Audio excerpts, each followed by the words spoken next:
Hello everyone and welcome to my Soap Twist 24 channel. I hope everyone is having a wonderful day. Before we begin, please hit the subscribe button and give this video a thumbs up. The sounds of Hope and Liam's wedding reception continued to reverberate throughout the lavish Spencer estate. Just hours before, the rooms had been filled with clinking drinks and laughter, but now as the guests were starting to leave, Bill Spencer dragged Katie Logan into the dimly lighted study. Even through their turbulent past, she had always been pulled to the familiar intensity that shone in his gaze. He took her hands in his and murmured, "Katie," in a low, sincere voice. Seeing Hope and Liam renew their vows, it hit me. Life's too short for regrets. We've wasted so much time apart. I don't want to waste another second. Katie's pulse quickened. Their recent reunion, moving back in together, and helping their son will deal with his traumas had all drawn her in. At least Bill was making an effort to reform. However, Bill, what are you saying? He asked, dropping to one knee and taking a beautiful diamond ring out of his pocket that caught the fireplace's light. Marry me. Tonight. Right here. Everyone we love is already here. Let's make this official. Let's be a family again. Shock washed over her. Her eyes filled with tears as memories of their passionate beginnings, betrayals, heartbreaks, and reconciliations came flooding back. However, it felt different this time. Bill was genuinely vulnerable. "Yes," she muttered, then more loudly, "Yes, Bill. I will marry you." The spontaneous, heartfelt ceremony was swiftly performed with the assistance of a family acquaintance. After exchanging heartfelt vows and putting rings on each other's fingers, Katie Logan transformed back into Katie Spencer. Will gave his parents a strong hug while grinning proudly. Even Katie's sister Brooke brushed away happy tears, but there was a trace of worry in her eyes. The following morning, Bill playfully blindfolded Katie and escorted her to his office at Spencer Publications as the evening came to an end. "I have one more surprise," he said with a smile. "Our wedding gift." He took off the blindfold and pointed to a big screen that showed designer sketches, gorgeous runway mock-ups, and a striking logo. "This is my wedding present to you, Katie. Your own fashion house. Fully funded, no strings from the Forresters. You deserve to shine, not be sidelined in someone else's shadow." Katie dropped her jaw. She gazed at the designs, picturing the potential. A fashion house? Bill, this is enormous. Overwhelming. For years at Forrester Creations, she'd poured her heart into PR, only to feel pushed aside lately. Brooke and Ridge's unending turmoil taking center stage, her ideas ignored. Bill saw her potential, believed in her like no one else. She turned to him, passion flaring, and pulled him into a passionate kiss. "I love you so much," she muttered against his lips. But when the kiss ended, doubt crept in. She would be betraying her family's reputation and the Logan's hard-won position within the corporation if she left Forrester. Brooke confronted Ridge in his office at Forrester Creations later that day. "You won't believe what happened after Hope and Liam's reception," she remarked, sounding both anxious and excited. Ridge's expression darkened. "Bill proposed to Katie on the spot, and they got married right there," he said. He paced, remembering old rivalries. "Spencer? Again? That man's trouble. And Katie's been complaining about feeling sidelined here. If Bill's influencing her," Brooke replied. In the meantime, Katie went back to the Spencer estate, where Will was waiting impatiently. "She's thrilled, but I sense she's torn. Bill's always wanted to pull her away from us." With Bill's sword necklace, a gift from her that represented his inner warrior, sparkling around his neck, she sat them both down. "Bill's offered me something incredible," she admitted. "My own fashion house. I could be CEO, build something from the ground up. No more playing second fiddle." Will's pupils enlarged. Bill grinned and said, "Mom, that's amazing. You'd crush it. And Dad's backing you 100%. Katie paced the living room and looked out at the skyline of Los Angeles. "Whatever you decide, it's yours. But you deserve more than scraps at Forrester." She was overcome by memories of her early days at Forrester as a young Logan, her ascent through the ranks, and even her brief tenure as the company's manager amid turbulent times. The Forresters' hegemony had been fiercely contested by the Logans. With Hope's line flourishing and Brooke firmly established, leaving now would feel like abandonment. She called Brooke that night and confided, "Sis, it's tempting. Bill sees me, the real me, but Forrester is family." Brooke exhaled. Tensions at Forrester increased the following day. "Katie, we've always stuck together. Ridge and I were trying to make everyone feel valued.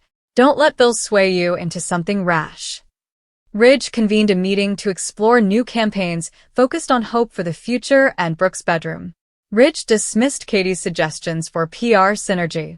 Feeling rejected once more, Katie excused herself, her heart racing. "We're focusing on core lines right now. The classics." She bumped into Steffi in the corridor, who grinned. "Heard about your quickie wedding. Congrats? Or should I say, welcome back to the dark side."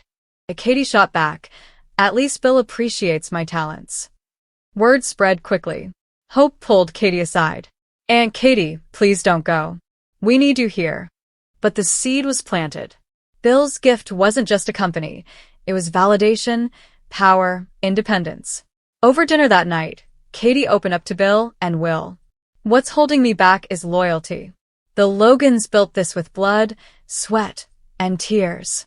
But lately, I feel invisible." Bill took her hand. "Then create your own legacy. Spencer Couture, or whatever you name it, will rival Forrester. Make them regret underestimating you." Will nodded enthusiastically.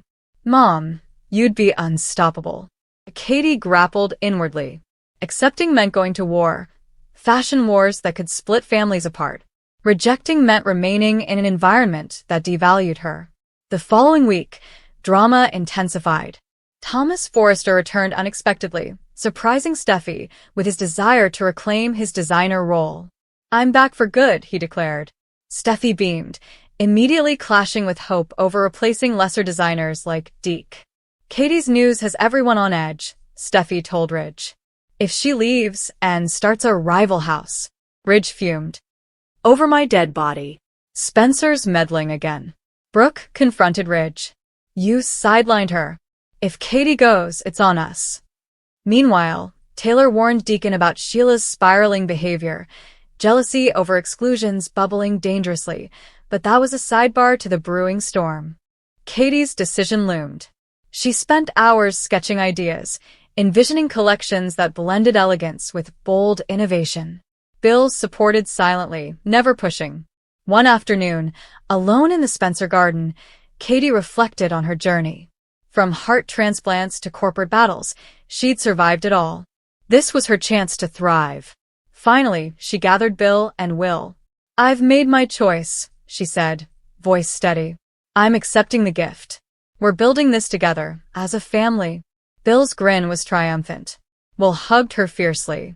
News hit Forrester like a bomb. Brooke was stunned speechless when Katie called. "I'm leaving. Starting my own house. Bill's backing me." Ridge raged. "Traitor. After everything we've given the Logans." But Katie stood firm. "It's time I take what's mine." The fashion world of Los Angeles braced for impact. Spencer versus Forrester. A fresh rivalry created from love, ambition, and unresolved grudges. As Katie dove into planning, hiring designers, scouting locations, naming the house Logan Spencer Couture to honor both sides, the excitement built. Her first collection would be revolutionary, drawing from personal strength. Bill watched her glow, knowing he'd given her more than a company, freedom. Yet shadows lingered. Would family bonds collapse under competition? Could old wounds heal? Or would they fester? In the weeks that followed, runways readied for fight. Katie realized not simply Bill's gift, but her own unwavering power. The bold and the beautiful's world transformed forever, with Katie at the helm of a stunning new empire. Katie Logan had learned long ago that life with Bill Spencer was never straightforward, but even she wasn't prepared for how uneasy she felt standing in his living room that morning. The house was silent in that manner that suggested something had already happened, something big, and the silence was merely waiting for the appropriate moment to speak.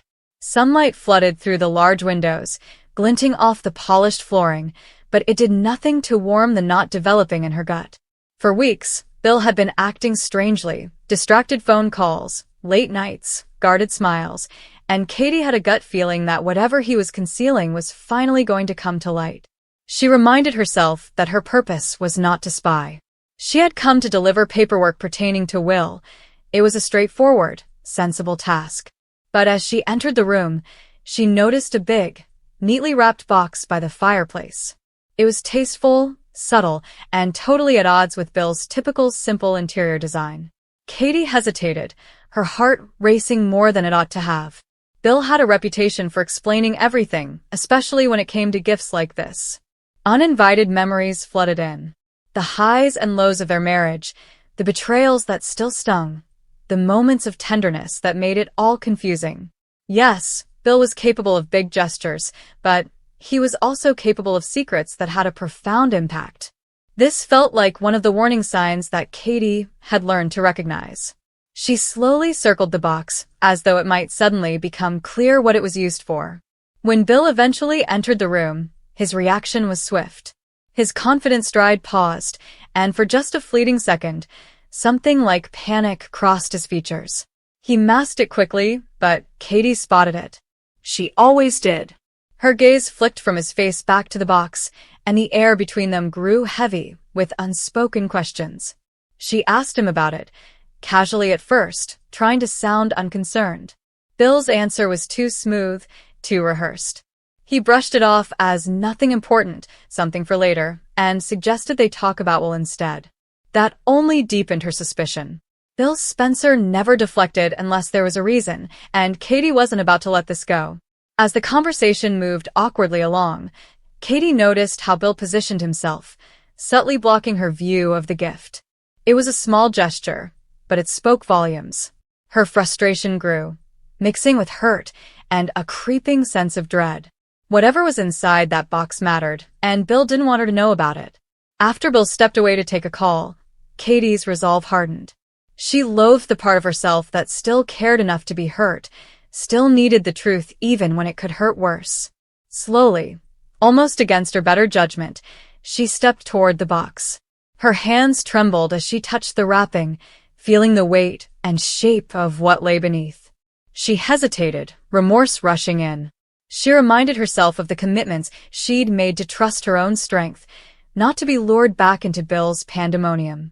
But another voice, quieter and more forceful, pulled her forward. Secrets had a habit of growing more harmful the longer they kept hidden. With a deep breath, Katie loosened the ribbon just enough to peer inside. What she saw made her heart drop. The contents weren't spectacular or extravagant, but they were very personal. Carefully arranged inside were artifacts that spoke of long-term preparation, of emotional involvement, of a future that hadn't included her. A smaller package tucked within, together with documents and souvenirs, hinted at something much more than a straightforward surprise. When Katie heard Bill coming back, she quickly straightened, her thoughts racing. She didn't immediately approach him. Rather, she studied him more intently than before, looking for hints in his features. His typical arrogance had been shattered by his fear of being discovered, and he was suddenly anxious. It reaffirmed what she already suspected, that this talent was dangerous. When she did speak, it was in a forceful yet composed tone. She informed him that she demanded the truth, and that she knew he was concealing something. Bill tried to laugh it off, but the sound was hollow. He paced the room like a trapped animal, avoiding her gaze. Their relationship changed, with long-standing power issues reappearing. Bill finally paused and turned to face her. He acknowledged that the present was important, but not in the way she would have imagined. He asserted that it was intended to make apologies for errors he could never completely reverse, and to mend something he had shattered. With her arms folded, Katie listened with obvious skepticism. Bill had always thought that gestures and cash could solve any problem, but this felt different. The narrative unfolded gradually as he spoke. The gift had to do with a covert project he had been working on in private, something related to his previous deeds and the people he had harmed. Katie came to understand that this was more than just Bill attempting to win someone over. It was also about his desperate attempt to change his own story and his need for atonement. Katie grew increasingly conflicted as he revealed more. A part of her wanted to write it off as just another one of Bill's tricks. Another part saw the sincere regret in his voice, the weaknesses in his armor that she hardly ever noticed anymore. She was afraid, because vulnerability made things more difficult. However, one question persisted, weighty and inevitable. In reality, for whom was the gift intended? Bill took too long to respond, and Katie learned everything she needed to know from his pause. She felt a wave of rage, grief, and a familiar sensation of betrayal as the reality struck her like a physical blow. Then, despite her best efforts to control her emotions, Katie confronted him. She accused him of excluding her and making decisions that would change their lives without thinking about how they would impact their family. Bill excused himself by claiming that, for once, he was attempting to act morally and that his motives were good. Their argument echoed through the room, years of unresolved issues rising to the surface. Old wounds reopened as they revisited moments that had defined and nearly destroyed them. It became clear that the secret gift was only a symptom of a much deeper problem between them, one neither had fully addressed. In the midst of the confrontation, Katie realized something painful but empowering. Bill's actions, his secrets, no longer had to define her. She could acknowledge the hurt without letting it consume her. This realization didn't erase the pain, but it gave her clarity. When the argument finally burned itself out, the room felt emptier than before. Bill seemed frightened, as though he hadn't expected her strength. Katie gathered her things, preparing to leave, her mind still spinning. She paused at the door, turning back to him one last time. She warned Bill that keeping secrets has repercussions and that it would take more than big plans and secret gifts for him to change. It would need honesty, even when it was painful, and accountability, even when it hurt. Her comments lingered in the air long after she went. Outside, Katie took a deep breath, steadying herself. The world hadn't ended, even yet something major had shifted. She experienced a peculiar mixture of relief and grief, as though a burden she had been carrying for years had finally been lifted. Meanwhile, Bill stood alone in his living room, staring at the partially open box. For the first time, he allowed himself to feel the full weight of his choices. The gift that was meant to cure had instead exposed facts he could no longer ignore. As news of the incident discreetly crept through their shared community, it became evident that the fallout was far from ended. Relationships would be tested, alliances questioned, and long-buried secrets threatened to come to light. Katie's discovery was simply the beginning. In the days that followed, Katie focused on recovering her sense of self. She leaned on her family, pulling strength from familiar relationships. Though the anguish lingered, so did her resolve. She refused to let the past define her future. Bill, however, had to face the truth. Once a sign of authority and purpose, the secret present now served as a reminder that real change could not be purchased or concealed. It was unclear if he would be able to meet that challenge. There was still unresolved tension between them, full of potential and danger. Beyond simply discovering a hidden gift, Katie had discovered a truth about herself and Bill that neither of them could deny. Whatever happened next would alter everything for everyone involved in their complex world, not just for them. One thing became evident as the dust gradually settled. Secrets have the power to change people's lives once they are revealed. Katie's revelation was a game-changer, starting a chain of events that would put love, loyalty, and forgiveness to the test in ways no one could have imagined. Even Katie Logan was unprepared for how uncomfortable she felt standing in Bill Spencer's living room that morning, even though she had long since discovered that life with him was never easy. The quietness in the house gave the impression that something significant had already occurred and that the silence was just waiting for the appropriate opportunity to speak. The knot that was starting to grow in her gut was not warmed by the sunlight that flooded through the enormous windows and glinted off the polished floors. For weeks, Bill had been acting strangely, distracted phone calls, late nights, guarded smiles, and Katie had a gut feeling that whatever he was concealing was eventually about to come to light. She reminded herself that her purpose was not to spy. She had come to provide documentation pertaining to Will. It was a straightforward, sensible task. But when she entered the room, she noticed a big, neatly wrapped box beside the fireplace. It was tasteful, subtle, and totally at odds with Bill's typical simple interior design. Katie hesitated, her heart racing more than it ought to have. Bill had a reputation for explaining everything, especially when it came to gifts like this. Uninvited memories flooded in. The highs and lows of their marriage, the betrayals that still wounded, the times of affection that made it all incomprehensible. Yes, Bill was capable of big gestures, but he was also capable of secrets that had a profound impact. This felt like one of the warning flags that Katie had learned to recognize. She cautiously circled the box as though it could suddenly become clear what it was used for. Bill's response was immediate when he eventually walked into the room. His self-assured gait slowed, and for a brief moment, a panicked expression appeared on his face. Katie spotted it even though he immediately covered it up. She did it every time. The air between them became heavy with unanswered questions as her eyes darted from his face to the box. Initially, she asked him about it in a casual manner, attempting to sound indifferent. Bill's response was overly polished and well-prepared. He dismissed it as unimportant and suggested they discuss Will instead. Her suspicions were only heightened by that. Katie wasn't going to let this go, and Bill Spencer never sidestepped unless there was a good reason. As the awkward talk progressed, Katie became aware of how Bill positioned himself to obstruct her view of the gift. Even though it was a small gesture, it made a big impression. Her annoyance intensified, blending with pain and a sneaking fear. Bill didn't want her to know what was inside that box because it was important.